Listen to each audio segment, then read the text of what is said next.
This is the World Organic News, the week ending 1st of October 2018. John Moore reporting. Decarbonise the air, recarbonise the soil. Quick note to let you know I'm co-hosting a new podcast that hits the feed on the 15th of each month. It's called Permaculture Plus. There's a link in these show notes to the website and to the Apple Podcast page. I urge you all to have a listen and let me know what you think. Thanks a lot. This week I have a post that relates to bees, colony collapse and the possible role of that old demon, Monsanto. Yes, I know Monsanto doesn't exist anymore since it was bought by the German company Bayer.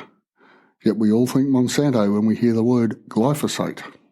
The post is entitled, Scientists Say Monsanto Weed Killer Contributes to Honeybee Deaths from Apokalyps New. Now, we all remember from episode 134 a report about a scientific paper can be problematic. A bit like the game of telephone. Biased confirmation can see things that in one part of the chain that just wasn't there in the original article. I'm happy to report this does not appear to be the case in this post, but the link to the original published article is in the show notes for those who wish to read it. So, from the Apokalyps New post, quote, the world's most commonly used weed killer makes honeybees more susceptible to disease, according to a new study from researchers at the University of Texas at Austin.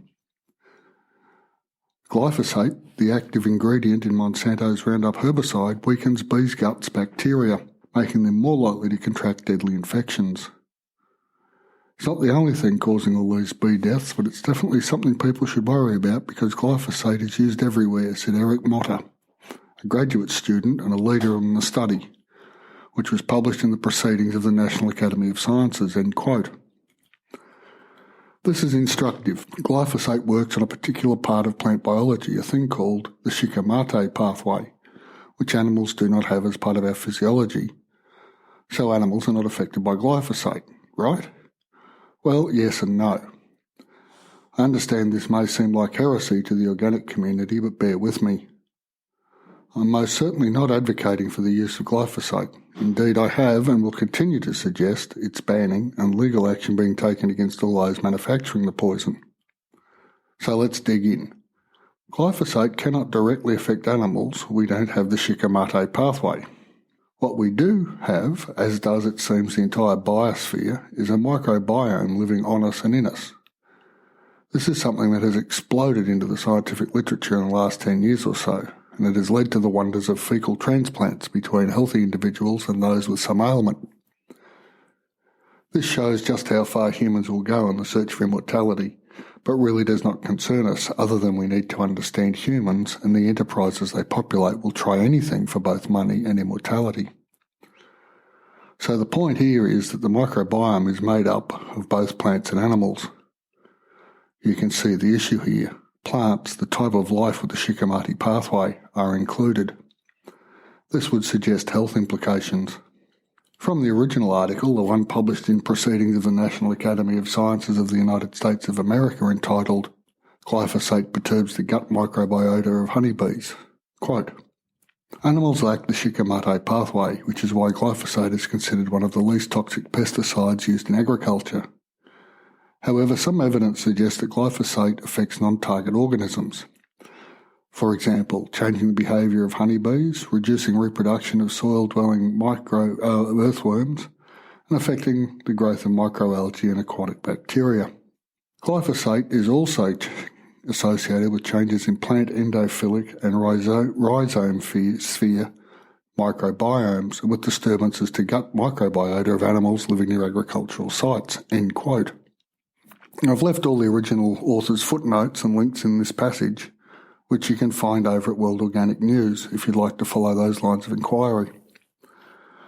The repeating word microbiota is disturbing. As I've said, everything from plants and animals to rocks and permafrost seem to be covered in these little colonies. So a herbicide designed to kill only plants could well be knocking out large chunks of the invisible to humans world. We see the evidence for this in odd but obviously connected illnesses. Syndrome is a word often used when a collection of symptoms seem to have a common cause, but that cause has not yet been established. The sort of thing a corrupted microbiome could cause, as each person's microbiome is different, compromising the plant part of it could result in differing symptoms in individuals. What this study shows is that glyphosate compromises the gut bacteria in honeybees to such an extent they are unable to fight off harmful bacteria.